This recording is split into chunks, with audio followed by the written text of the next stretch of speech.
We haven't really had a chat like this in the last couple of weeks, so I think it's quite prudent to mention, obviously, Shane Warne's passing in the last couple of weeks. Fella's obviously a massive icon of the game as we were growing up and really fostered, I guess, our interest and love of cricket. BT, some thoughts from you on the great man and his legacy that he'll leave. See, he's not just an icon of cricket, he's an icon of Australian sport.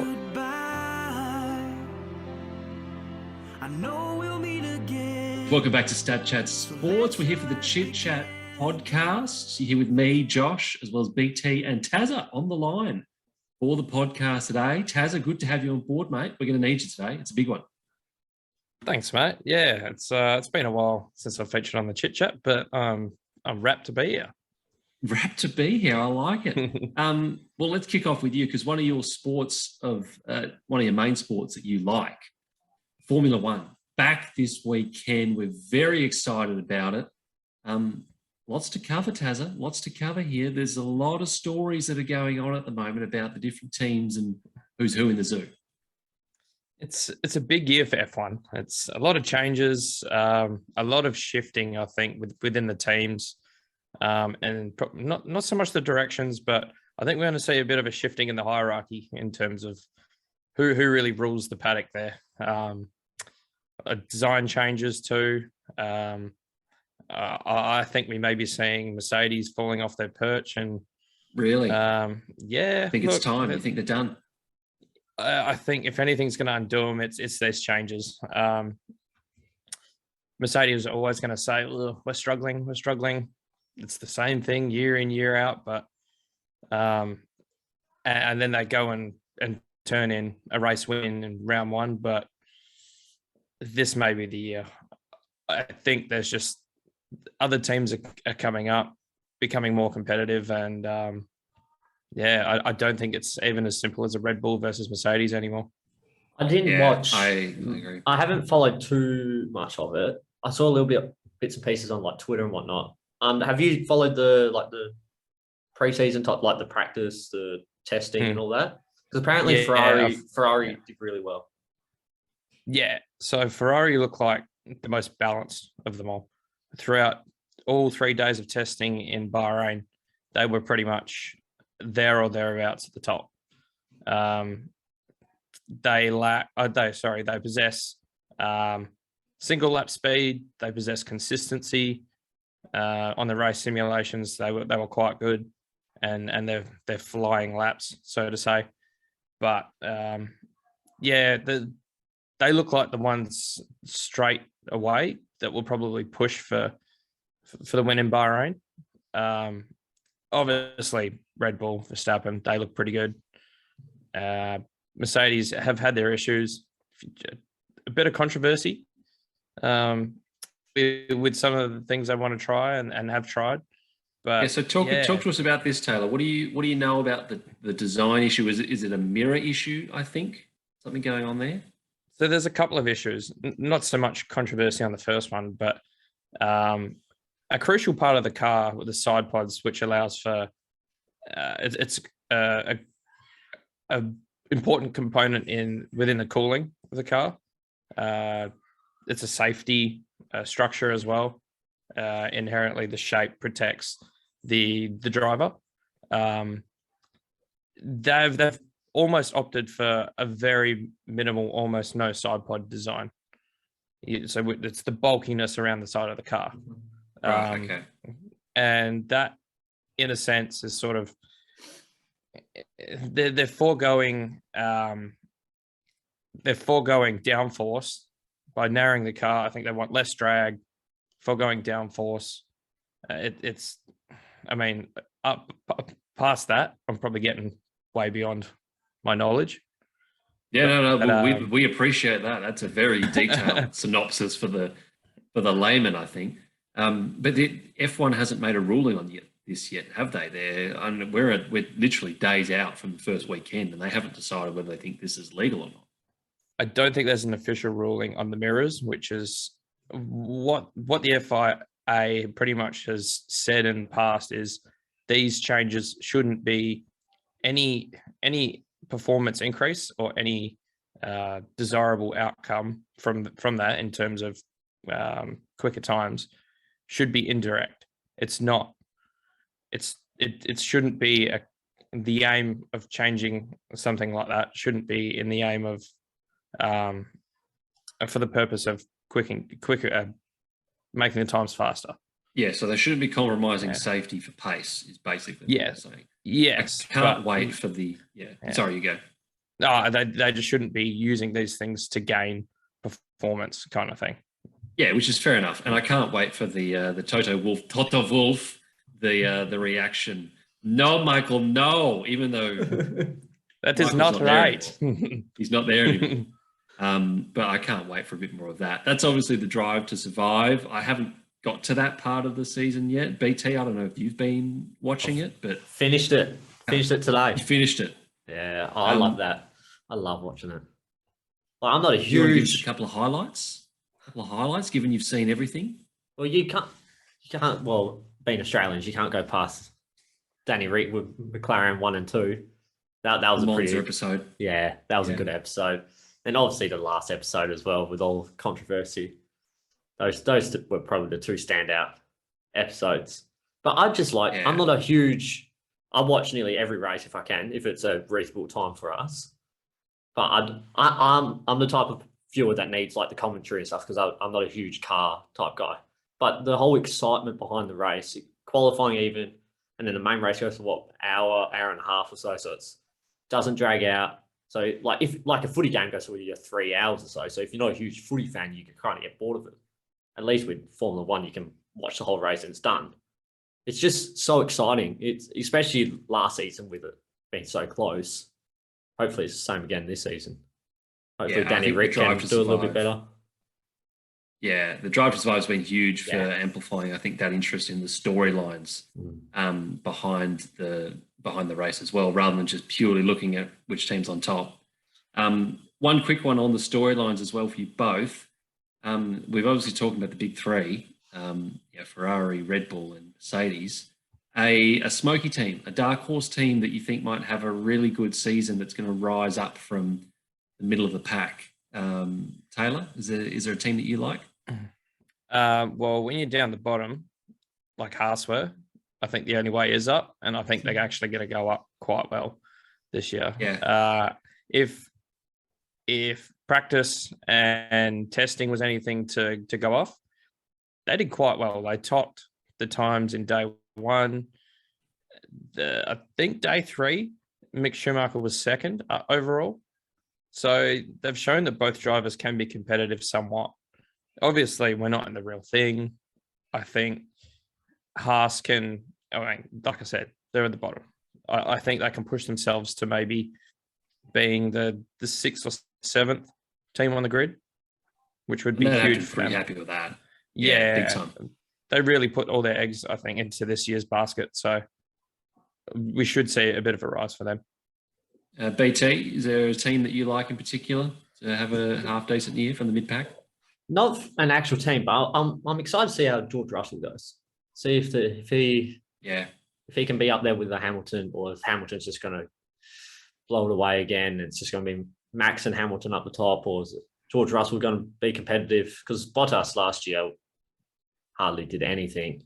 So it'll be interesting to see how he does as a non-Mercedes fan. Not my favourite team. It'll be. I'm hoping. Obviously, I want Danny Rick. Obviously, I want him to do well, but he's not the number one driver at McLaren anymore. He's getting on in age. I don't know how many years he's going to have left until he goes down to maybe a bottom team. But yeah, I'm interested to see how George Russell goes. Yeah, it's a fair shout. Whether he'll be a 1A, 1B type scenario with Lewis, or whether he'll be a clean number 2. I don't think they brought him in to be a clean number 2. So it's a good shout. Just quickly for me, AlphaTauri. I really think Pierre Gasly, I rate him. I don't think he got a good enough crack at Red Bull when he had that short stint there. So I think he's going to have another good season and position himself for a seat in a better car next year. One last thing. That's that. My prediction.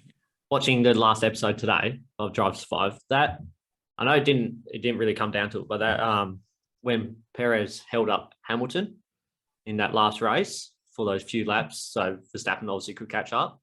That is like one of the best drives out of the whole series you'll see.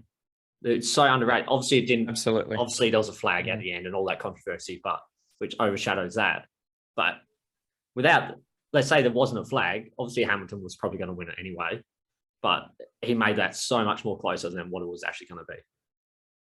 Yeah, that was so crucial. Yeah, I remember watching that race, and I just was sitting there in awe, just thinking how he was able to do that. How was able to hold Hamilton, who was just charging. Yeah, to just so critical. Yeah, very impressive effort to hold him off. Another decent sporting effort that's happened in the last couple of days of a team holding off another team that looked like they were going to take the win. Cricket. Australia versus Pakistan. Pakistan's pulled out a really impressive draw here, fellas, on the last day of the second test. BT, you don't look very impressed. Your thoughts on this as an Australian cricket fan?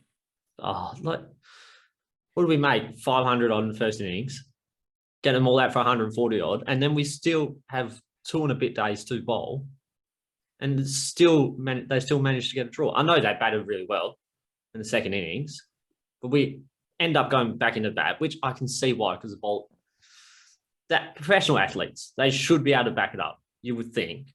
But I know Australia's in this, they've been doing it for quite a few years now, where they like to give the bowlers a rest. In a test series, they'll rest a few of the top bowlers and whatnot. So they're all about that. So sending us back into bat for a few overs, give the bowlers a rest so they can come back out and bowl. But then that's crucial. It was clearly a crucial time. We lost it. If we came out, sent them back into bat, follow on, get another quick wickets, different story. Completely different story. We would clean them up. Do you blame Cummins? Do you think his inexperience, his captaincy sort of came to the fore, especially with no coach in position to give some guidance? I'm just not a huge fan of fast bowlers as captains. Bowlers really in general. I think it should normally be a batsman, because the bowlers just need to focus purely on bowling. That's the more important thing. You can't have a fast bowler, just comes out of a spell. He's clearly knackered, especially someone like Cummins who bangs it in hard every single ball. And then he has to go out in the field and be focused. Normally, you send your fast bowler down to fine leg, they can rest up a few overs, but he has to stay on for the whole. So clearly, you could even see in the field that, like, mentally he was fatigued, which is why a fast bowler shouldn't be a captain. Doesn't help that we don't have a coach, so he's not getting that guidance there. Steve Smith had a terrible day in the field, 3 sitters he dropped. So all credit to Pakistan, though. They batted really well. They're an underrated team. They are. They don't get enough credit because they haven't played at home for a very long time. But they threw it away. Australia should have won that one. Yeah, we've got one test still to go, so it'll be interesting to see if Australia can actually get a result here and win the series. Taylor, one person I just want to touch on really quickly from the Australians, Usman Khawaja, having an outstanding series so far. Yeah, it's huge. And for him to do it, he's Pakistani, isn't he? Yeah. Pakistan heritage. Mm-hmm. Yeah. Yeah, for him to do it there, I'm sure it means a lot for him. He's just been unreal. I think you got to give a lot of credit to Pakistan there. It should have been enough runs. I think it was just Australia's inability to get it done in the end, and Pakistan took full advantage. They struggle with the timing on when to declare, timing when to, like especially with the follow-on where they should have sent it back in.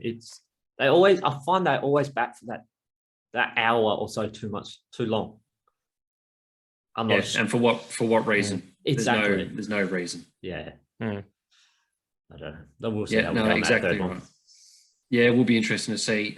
One last cricket thing to touch on as well. We haven't really had a chat like this in the last couple of weeks, so I think it's quite prudent to mention, obviously, Shane Warne's passing in the last couple of weeks. Fella's obviously a massive icon of the game as we were growing up, and really fostered, I guess, our interest and love of cricket. BT, some thoughts from you on the great man and his legacy that he'll leave? See, he's not just an icon of cricket, he's an icon of Australian sport. With all the controversies he had, you can't say that he wasn't one of the greatest, not just bowlers of all time, one of the greatest cricketers of all time. What he could do with that ball, being an Australian, it's not like he's bowling on the subcontinent pitches all the time. He's bowling these hard wickets. He's taken one of the up there with the most wickets at like the Wacker, where it's just a pure green bouncing wicket. He could just adapt to any conditions. He's just, it's a sad loss. I loved his commentary. He said it how it was. Said what was on his mind. There's too many of these commentators these days. They're too politically correct. They watch what they have to say. It's like it's scripted.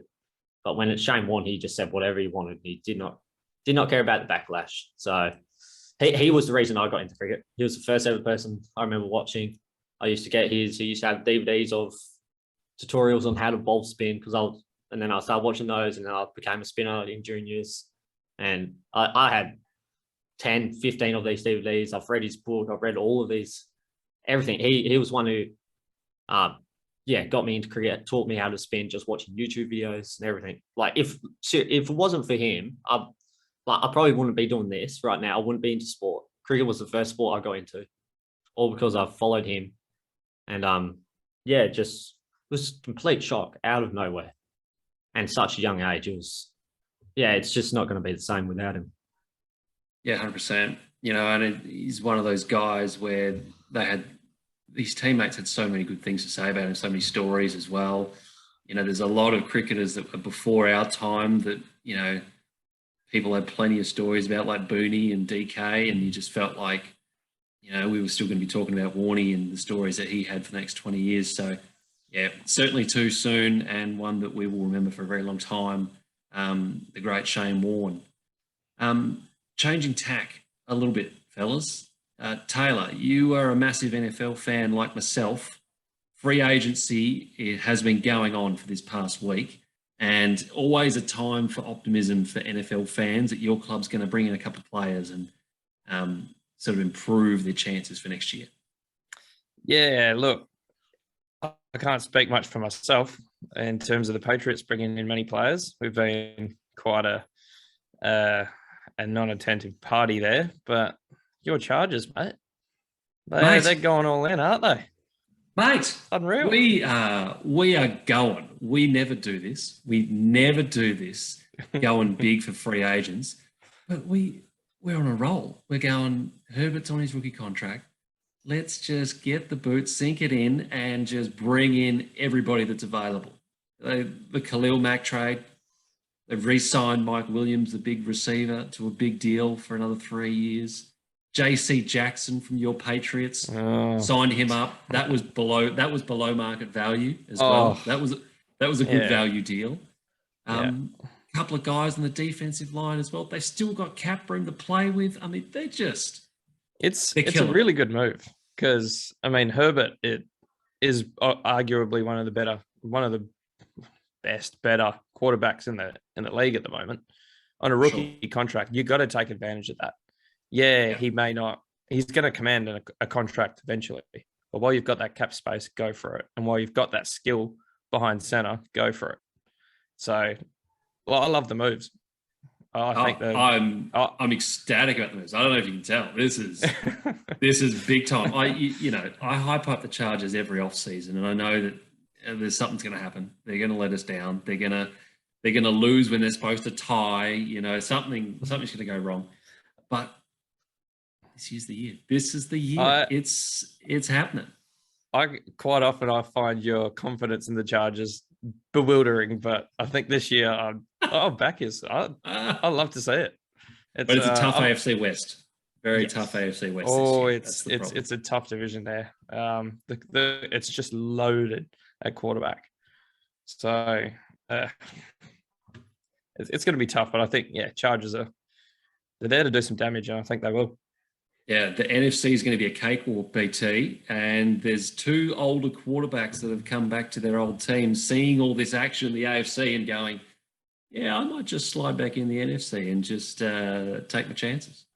Big Aaron Rodgers, what did he sign? 4 years, $200 million, I think it was. So Jeez, that's not bad. It's just ridiculous money. Do you reckon that played a factor in at all for Tom Brady coming back? Saying he signed this big contract, Rodgers don't want him to win another one. don't want him to get any more achievements.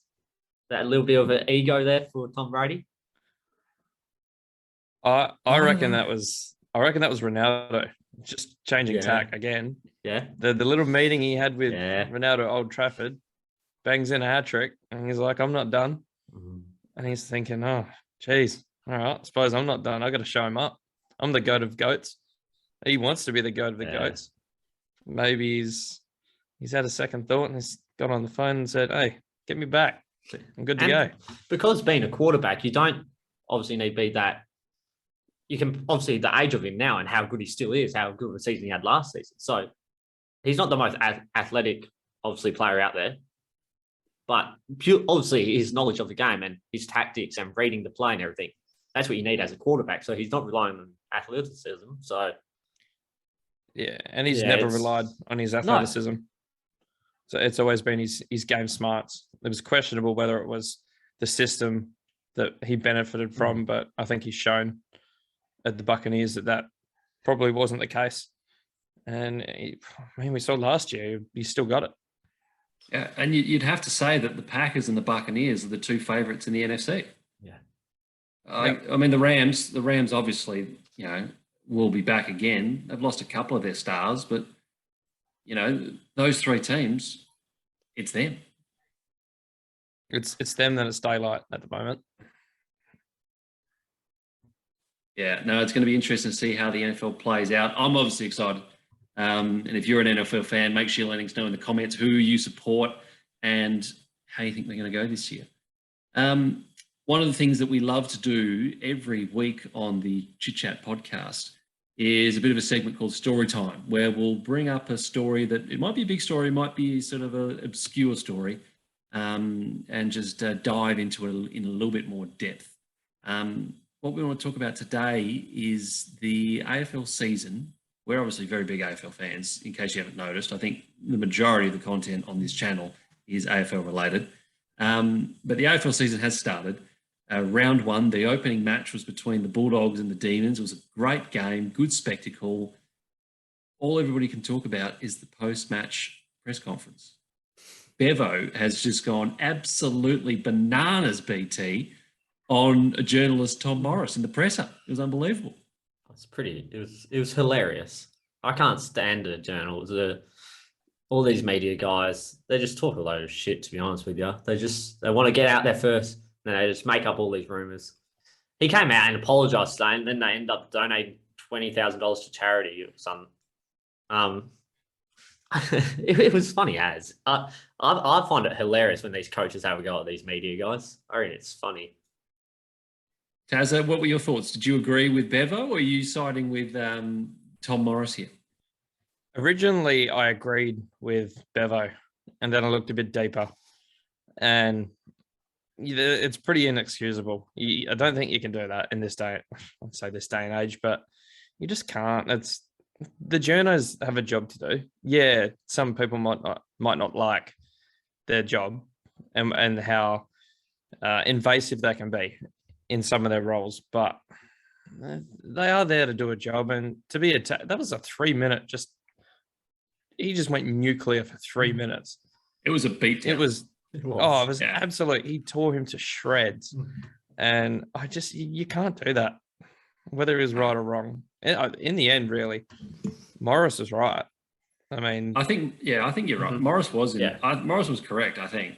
And I think Morris actually stood up for himself quite well in the presser, saying, I'm not going anywhere. This is the AFL's press conference, mate. Yeah. I'm staying right here. Fox Sports is backing me. Yeah. Yeah. No, good on him. Fox Sports backed me 100%, but they actually did stand him down today on another unrelated matter. But what I will say is I do like when coaches and sports people go off the reservation a little bit in a press conference. I don't want to hear the standard 1 week at a time. We're just looking forward to the next week. It was a team effort. I really like a sort of a tell us actually what's going on. Don't give us the sweet talk and smooth out comments. I want you to be straight with me. So I do like that from Bevo. But that sort of leads into what our story time topic is today: is classic press conference moments and just general coaching blow-ups. BT, have you got one in particular for us that you like as good press conference story? Well, I was looking at some today, just refresh my memory, and one just kept coming back to me. It was the Rodney Eade, Will Minson spray. Oh, that is hilarious. Like, if we can, I found a video where all those swear words were beeped out. So if we can add that in to this video, we'll try and do that. It is so funny. It's typical Rocket Eade. It's just having a blast at Will Minson, and he was an okay player, but he was one of those stupid, tall ruckmen who had no clue what he was doing on the ground. And he just, Rodney, and then the assistant coaches were trying to get him off. And Leon Cameron was an assistant coach at the time. He was copping a spray. He's coming off. Get him off. Get him off. Back! I don't want a foul! Take a minute. Who's Blake's man? Who is it, Willow? It's Mitch. Come on, Mitch! Right. Work, Mitch! So is he just not working hard? You will! No, he's round the winger. Right, okay. Unless we just sack that. No. Run, Will! Get off, quick! Rocket, we can't think. Come on. Okay. Come on. Right, okay. Yeah, Mitch. Okay, now Minson for, Get him off! yeah, Get Minson off! he's coming. Get him back off. Get him off. Get Minson off! Rocket, we can't hear. We can't hear. Tazza, you got anything for us you like from a coaching point of view? Decent sprays? That was it. That was it for me. I honestly couldn't remember anymore. all that come to mind for me was Rocket Eade. That was just ridiculous. Yeah. Ross the Boss was a classic as well, particularly at Freo. He got very surly with a couple of the reporters. I remember when he first started as well, like the journos in Perth were saying, like, have you thrown Mark Harvey under the bus? Have you betrayed him? And Ross was like, what are you talking about, mate? I'm just here to do a job. You know, they came to me. So I did like the straight bats and just the real direct comments from Ross in the media. But another guy that I reckon handles press conferences beautifully is Doc Rivers in the NBA. He's so calm all the time. Nothing's a problem. It's all good. We lost. We got smashed, but it's all good. It's no problem. It's all good. He's an absolute classic. Oh, and he blows up during the game. He can. Oh, the amount of tech fouls and how many times he's got kicked out the ground or off the court. He's a good one actually. That's a good shout there. But you can't forget Clarko's hole in the wall. Oh, yes. Yes. I love that. One. Did he have to pay for that, do you reckon? Do you reckon he was back there on the weekend just putting that up and just... it sucks down the Bunnings. Yeah, just repairing the damage. Oh, that's an absolute classic. Well, look, if you've got anything that you remember from coaches blowing up, or if you were, verbally attacked by a coach in your junior sporting career or anything like that, let us know in the comments, because we'd love to hear some great stories from you guys out there that are watching us. One of the last segments that we like to do on this show is BT's Bets, obviously brought to you by PlayUp, great sponsor of the channel. Make sure you gamble responsibly. But BT, have you got a couple of bets out there for the weekend that you'd like the look of? GWS, straight on them, guys. You were huge on the Giants in our season predictions video. If you haven't seen that, link in the description. Make sure you check it out. But the Giants against Sydney, battle of the bridge. Is Buddy going to kick his 5? Maybe it's all over. He kicks 3. I reckon he kicks 3, and then I don't even know who they're versing next game, but he'll get his 2 next game. It'll be good. I hope. Did you see it? Sorry, off subject. Did you see how Gil McLaughlin came out and said, he doesn't want the people to storm the field? Oh, turn it up. There's a big butt at the end of it. It would be a good look, wouldn't it? Yeah, exactly. There's no Gil. I mean, you have to. Yeah, it just wouldn't be the same if imagine he kicks his 1,000 goals and they just celebrate like normal and everyone stays in the crowd. Like, it's just what a waste. Yeah. What a waste How many of close a moment. contacts are we going to have from the running onto the ground? What's going to happen there? Yeah. Masks on before you jump over the fence. All right, behave yourself. Jeez, imagine if it was the Optus. How many stadium bans? How many exclusion zone fines would there be? There'd be millions of dollars. Yeah. Anyway, Classic revenue raising right there. JWS, they're about even money. So about last time I saw, I think they were $2.05. So just underdog. So it's even, which is apparently sold out that game. Should be a good game, that one. One I was tossing up with, and I'd like to hear your thoughts, Josh, on this, is Gold Coast. How do we think the Eagles and Gold Coast are going to go? Look, my tipping hasn't gone well so far. We're recording this Thursday night. I'm 0-2. I've got the Gold Coast tipped at the moment, and that's tipping with my head and not my heart. Because I tell you what, I'd love to think the Eagles are going to get up, and it'd be one of the great wins if the Eagles did, given the state of their list at the moment. But just purely on the basis of what's going on in the injury department, their three main midfielders are all out.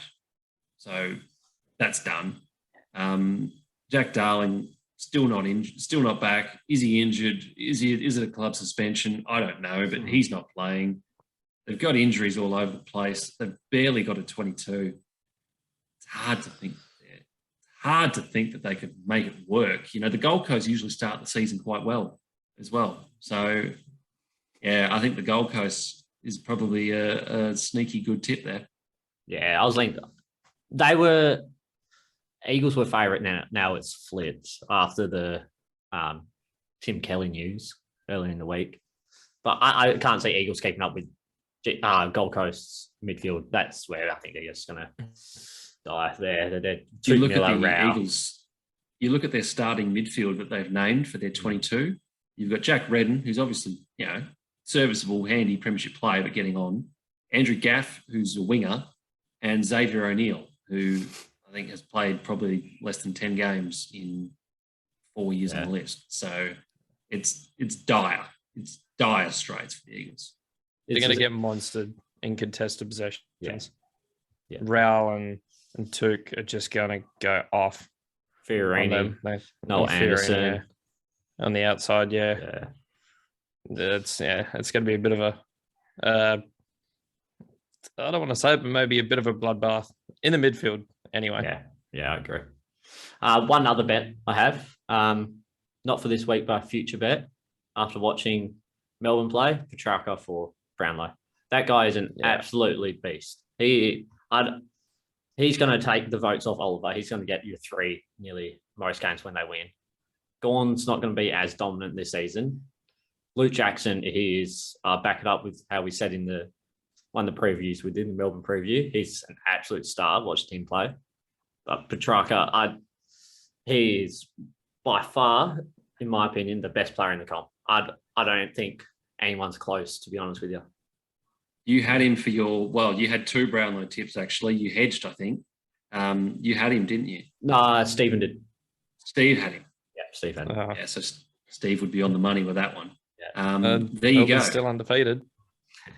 Melbourne are still undefeated. And we're going to check on that every week. We're going to have the countdown to Melbourne going undefeated. If you haven't seen that video, check it out. Steve, our other member of the Statchat Sports team, has gone with the bold prediction of Melbourne going undefeated. It's just ridiculous. And Damien Hardwick getting the sack. Was he all right that night? Like, I know that there was the shout in the comments that BT was on the source and the viewers loved it, but with some of the calls that Steve was making, I mean, you have to ask questions. That's a fair call. Yeah. Anyway, well, that is BT's bets for this week, sponsored by PlayUp. Thanks again for them, supporting the channel. We've got links in the description if you want to follow those links, and of course, gamble responsibly for whatever you're doing in that regard. All right, fellas, that's pretty much it for our weekly ChitChat podcast. Tazza, good to have you on, mate. Great to have you on the ChitChat podcast. Thanks, mate. I look forward to jumping on again sometime. And BT, great to have you here as always. Any closing comments, last calls from you, as you typically like to do? Just stay tuned to the channel. There's so much sport coming through with the Formula One starting now, and then obviously footy every week. And then even once footy finishes, we got Cricket World Cup, we got Soccer World Cup at the end of the year. It's all happening this year. Yeah, we're going to be busy, boys. We're going to be putting out plenty of content for you. So make sure you subscribe to stay up to date with everything we're putting out. We really appreciate the support as well. It's really grown, particularly over the last 3 or 4 weeks. So keep it coming. We love it from you guys. All right, nice chat. Good stuff, fellas. We'll see you again. Cheers.